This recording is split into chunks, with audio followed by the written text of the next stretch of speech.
Good morning. The Chief Executive will first say a few words and then he'll take questions from the floor. Please limit yourself to 2 questions each. First, the Chief Executive, please. Thank you for coming to these central government offices. I have said repeatedly here that since there is a full resumption of travel between Hong Kong and the rest of the world and the mainland, Hong Kong's economy has become more vibrant. It's actually become more active these days. And in recent weeks, you have once again experienced the charisma of Hong Kong as an event of a capital of mega events in Asia. We've held Art Basel, Art Central, the Museum Summit, the Golf Championship, and also the Wealth for Good in Hong Kong Summit that promotes family offices in Hong Kong. Art Basel sees 177 galleries taking part in the exhibition coming from 32 countries or regions. It's actually a record since 2019. As for Art Central, it brings together overseas 72 local and overseas galleries showcasing the artwork of budding artists. Now, from report is learned that for a particular exhibitor at Art Basel, they sold all their art pieces in the first day. And others have said that Hong Kong has become an important point of exchanges for arts exchanges around the world. And there is also the Museum Summit. There are well-known museums, 16 of them, and also other important personnel in the museum sector who came to Hong Kong for this museum summit. There is a record attendance of 2,000 participants. And then last weekend, we successfully held the international golf champion, Tachi Ko, has actually won the championship, and I must congratulate him for his for winning the championship on behalf, and so he's brought honor to Hong Kong. And then we have also held the Wealth for Good in Hong Kong Summit. It's attracted over 100 family offices, operators, and others coming to Hong Kong. They came from North America, Asia, and the Middle East. They are representatives of their family offices. They told me that they could see that Hong Kong is back on track to rapid recovery and development. So many participants indicated they would either set up family offices in Hong Kong or actively consider that. And then this coming weekend, we have the Rugby 7 again.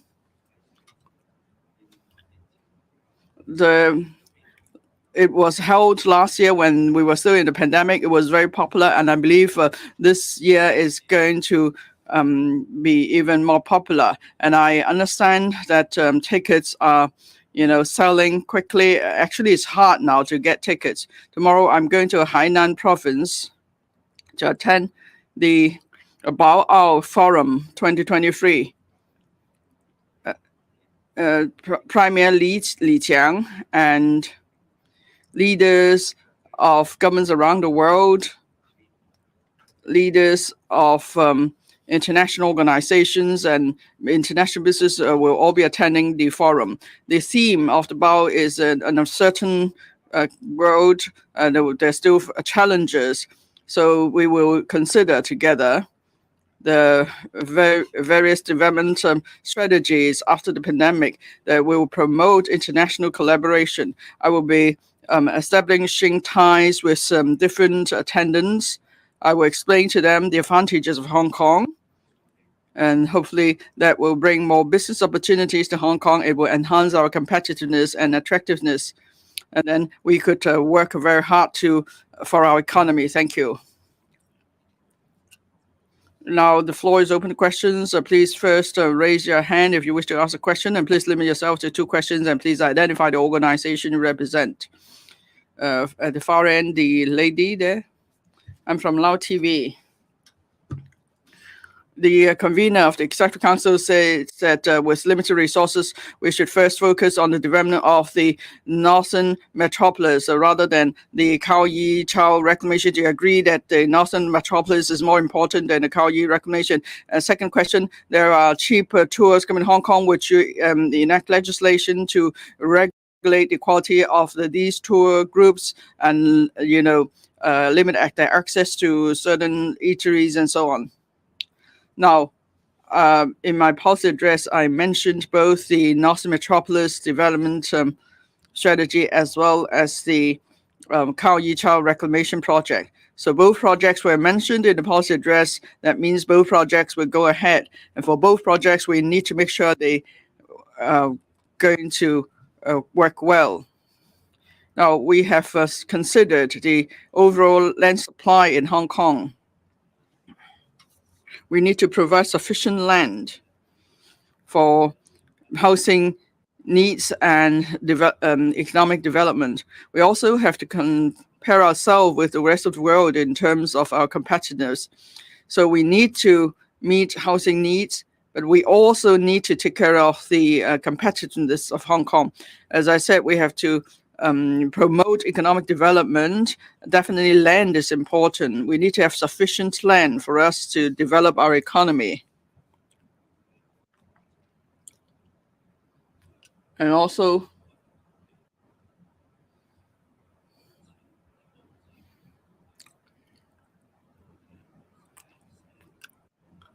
we may invest in land to survive, but then and that in turn translates into rental costs, which is a factor affecting our competitiveness.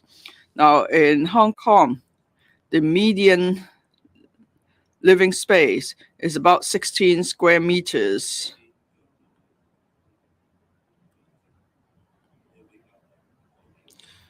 But if you compare our living space per capita to other places such as Singapore or Shanghai, then we are doing less well by about 1/3 to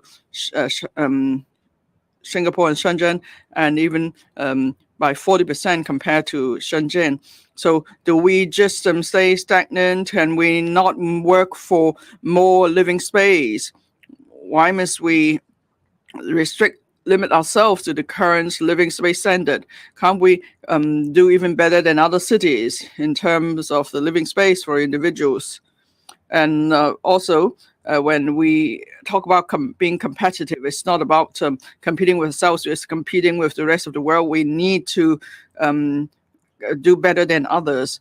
There are many factors. One factor is whether we have sufficient land for commercial and economic development. The rental costs of retail premises, offices, and so on. Are we competitive enough so we could beat others in this competition?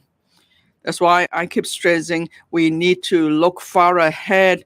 We need to have broader perspectives rather than the other way around.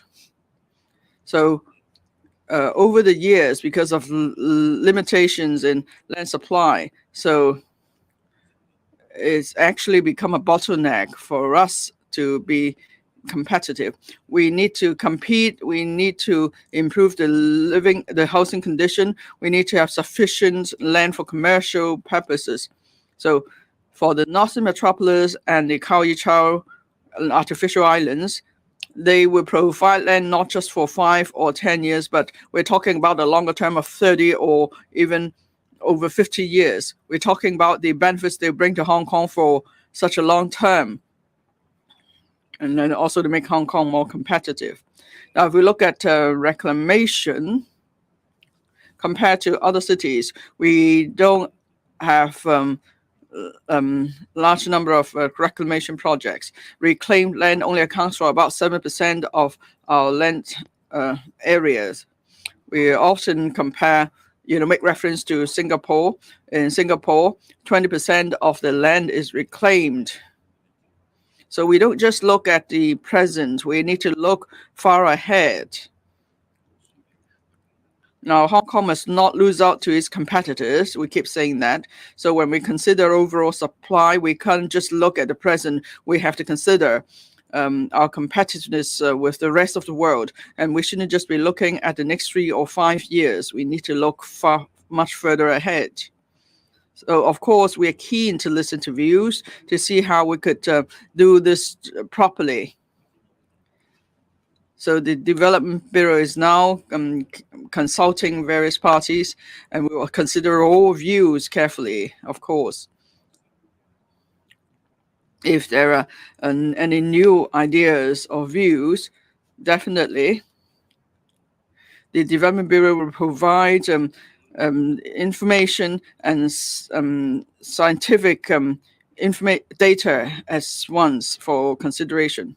Now, on group tour groups, after the full resumption of normal travel, we need to promote our economy. Hong Kong is accommodating society. We welcome visitors to Hong Kong because they bring to us economic benefits and jobs.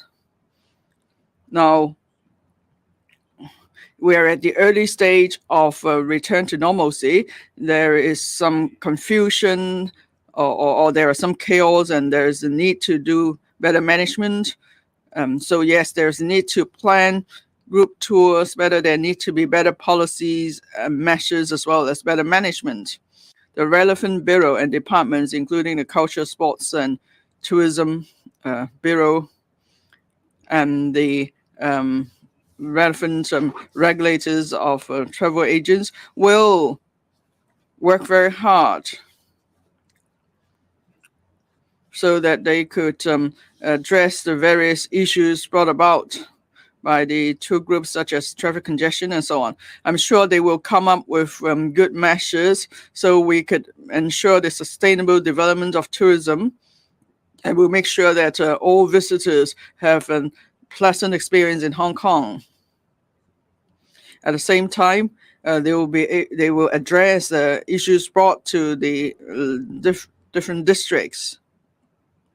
So the Revenue Bureau and regulatory authorities will certainly see what they can do in this respect. Thank you. The lady on the left.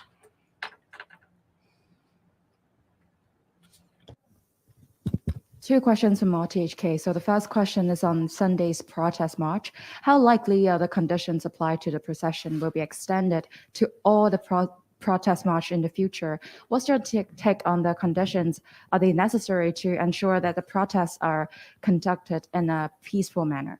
The second question is about the anthem. Any updates on the anthem investigation? Thank you. Any conduct of public gathering must be done orderly, peacefully, and in accordance with the law. We have experienced the black violence, which we all suffered in the 2019 and the follow-up troubles.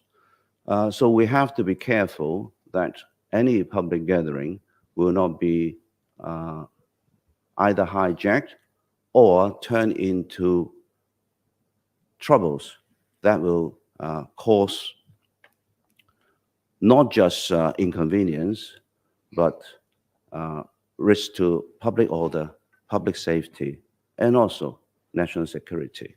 We also have to respect the right of other people who are not involved in the public gatherings, whether it is a procession or whether it is a public meeting. So the Commissioner of Police has a duty under the Public Order Ordinance to ensure that all these public gatherings proceed in an orderly, safe, and lawful manner. After every action, the police will, of course, will consider the whole process, and then they will come up with some good ideas about how things should proceed. So this is a balancing act that the Commissioner of Police will do, and I trust that he will do well.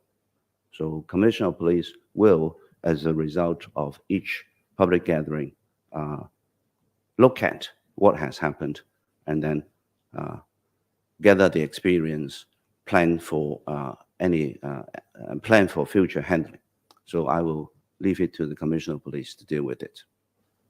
As regard the wrong playing of our national anthem in public sports events, it is important that we know that it's a serious matter. The national anthem is a matter of dignity, is a matter that deals with the emotion of our people and the people whose feeling will be hurt must be taken care of seriously. So I think every organization and every companies that may have a role to play should try to ensure that the right song is played, which is the national anthem of the team concerned.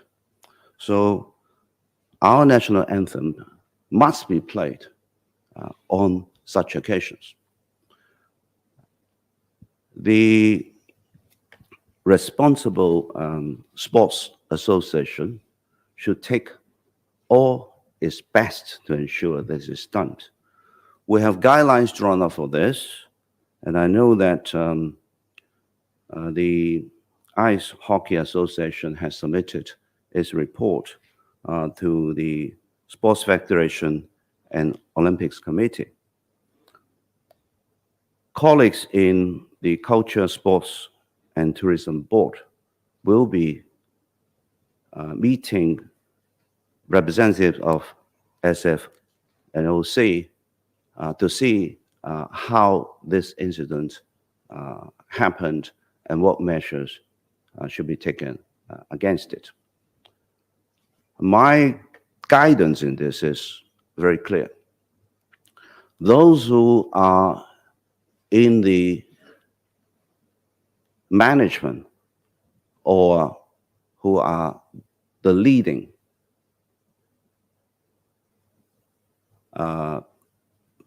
officials of any sports organizations, if they haven't done what they should do, then they should be held accountable. And action should be taken appropriately. But I also want to ensure that the players who have done their part, their interest should be taken care of, so that any measures that will be taken, they will not be affected. That includes their training and their participation in games. We have been examining all these cases, and it actually boils down to two factors.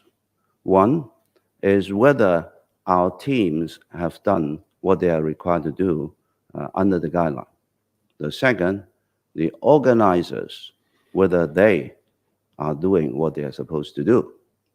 The third is because the organizers sometimes don't take our advice to play the national anthem that we have either provided or point them to get it to be downloaded from official websites.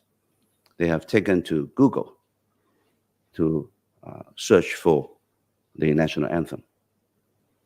And Google, during the search, sometimes revealed information that doesn't reflect our national anthem correctly. That is also a factor that causes this problem. We have been talking to Google, and I think a responsible organization such as Google should do its best to ensure national anthem, when somebody searches for it, is displayed correctly, because that applies to all countries' national anthems. We are in discussion with them for a long time, and I hope they will be helpful in ensuring that the right national anthem of different countries should be displayed during the search. They can do it, we think, and it's a matter whether they are willing to do it. So I hope they will exercise a responsible attitude to do what their company policy has indicated that they will do. 時間關係，我哋答今日最 Due to time limit, we'll take the last question today. The lady in white on the front row. I'm from Phoenix TV. Yesterday, the Census and Statistics Department published the import and export figures for Hong Kong in February. There's some notable narrowing in the difference, but then it seems that there is still not enough impetus for export growth. So what are you going to do to improve export trade, the export trade? Now, we have said on many different occasions that because of the external environment, Hong Kong is an externally oriented economy. So the global economy is not yet stable. And also there are various obstacles in the supply chain. And that's why import and export trade is on a decline. And the figures do point to that. And on different occasions, we have said that we must work harder to promote Hong Kong as an international trade center and shipping center. So we're going to enhance the competitiveness of our port, and also for customs clearance and other procedures, we're going to enhance them. So as an import and export center as well as an entry port, Hong Kong will be rendered more competitive, and we're going to lower the cost. So we're enhancing port operations. For example, that's more digital information, and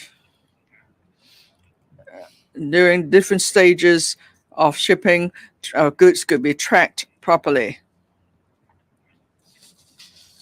Now that we have resumed full boundary travel, so you could see that we're working on all fronts to promote quality development for Hong Kong. Now we are working hard to promote economic development, and now we have full resumption of cross-boundary travel.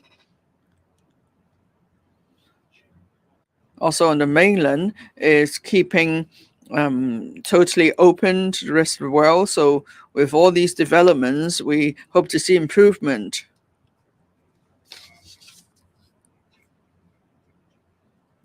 We could see that the countries is predicting positive economic growth. So in Hong Kong, we continue to promote our advantages.